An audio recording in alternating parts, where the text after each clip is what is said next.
మాజీ ముఖ్యమంత్రి వైఎస్ జగన్మోహన్ రెడ్డి గారు మావిగన్ అంటూ ఆంధ్రప్రదేశ్ రాజధాని అంశానికి ప్లాన్ బిని చంద్రబాబు నాయుడు గారి సర్కార్కి సూచించిన తర్వాత దీని చుట్టూ పెద్ద ఎత్తున చర్చ జరుగుతోంది. చంద్రబాబు నాయుడు గారు ప్రపోజ్ చేస్తున్న అమరావతి వర్సెస్ ఇప్పుడు మావిగన్, ఈ రెండింటి మీద పెద్ద చర్చ జరుగుతూ ఉంది.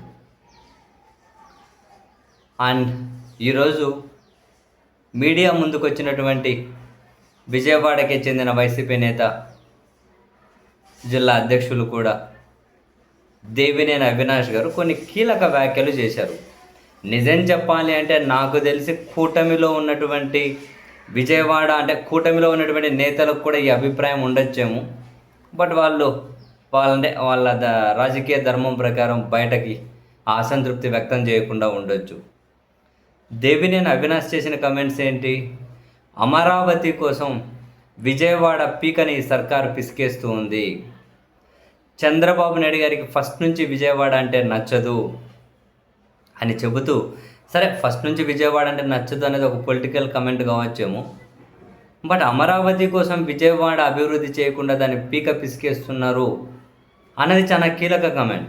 2024లో వీళ్ళు అధికారంలోకి వచ్చిన దగ్గర నుంచి విజయవాడ రైల్వే స్టేషన్ని కానీ, విజయవాడను అంటే ఇటు విమానాశ్రయం రిలేటెడ్ కానీ, అండ్ విజయవాడకి సంబంధించి ఏ డెవలప్మెంట్ కార్యక్రమాన్ని చేపట్టలేదు.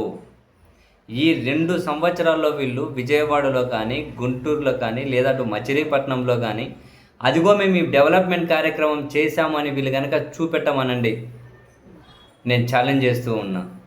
అంటే అమరావతి కోసం విజయవాడ, గుంటూరు, మచిలీపట్నం పీక పిసుకుతారా అని చెప్పి దేవినేని అవినాష్ ఒక కీలక కామెంట్ చేశారు. అమరావతిలో చంద్రబాబు నాయుడు గారి మంది మార్బలం వీళ్ళ అనుచరులు, సన్నిహితుల భూములకు రేట్లు రావాలి అని, వీళ్ళ ప్రయోజనాల కోసం అని చెప్పి ఒక షో చేసుకుంటూ విజయవాడ, గుంటూరును, అటు మచిలీపట్నాన్ని కూడా పూర్తిగా నిర్లక్ష్యం చేస్తూ ఉన్నారు అని. అయితే ఈ అభిప్రాయం విజయవాడ, గుంటూరు, మచిలీపట్నం నేతలకే కాదు, రాష్ట్ర వ్యాప్తంగా చాలామందికి ఇదే అభిప్రాయమే ఉండొచ్చు. ఎందుకంటే వీళ్ళు లేచిన దగ్గర నుంచి అమరావతి అమరావతి అమరావతి తప్ప వేరే ప్రస్తావన తీసుకొని రావడం లేదు. మొత్తం వేలు లక్షల కోట్లంత అమరావతిలోనే ఖర్చు పెడదామంటే అది ఒక రిస్క్తో కూడుకున్నది అన్నది ఈవెన్ రాష్ట్ర ప్రజల భయం కూడా. రాష్ట్రం ఇబ్బందుల్లో ఉన్నప్పుడు ఒక రిస్క్ గేమ్ ఎందుకు ఆడాలి అన్నది పాయింట్. బట్ నిజంగానే దేవినేని అవినాష్కు ఉన్నటువంటి అభిప్రాయమే విజయవాడ, గుంటూరు నేతలకు కూడా ఉందా? సో రాష్ట్రం విభజింపబడితే కీలక నగరాలుగా రూపాంతరం చెందుతామని భావించినటువంటి ఈ నగరాలు ఇప్పుడు చంద్రబాబు నాయుడు గారు వాటిని నిర్లక్ష్యం చేస్తూ పూర్తిగా అమరావతి మీద దృష్టి పెట్టిన తర్వాత అక్కడేమైనా వ్యతిరేకత కనిపిస్తూ ఉందా? బహుశా వ్యతిరేకత కోణంలోనే ఏవైనా దేవినేని అవినాష్ వ్యాఖ్యలు చేశారా అన్నది ఇంట్రెస్టింగ్. ఆయన ఇంకో వ్యాఖ్య కూడా చేశారు.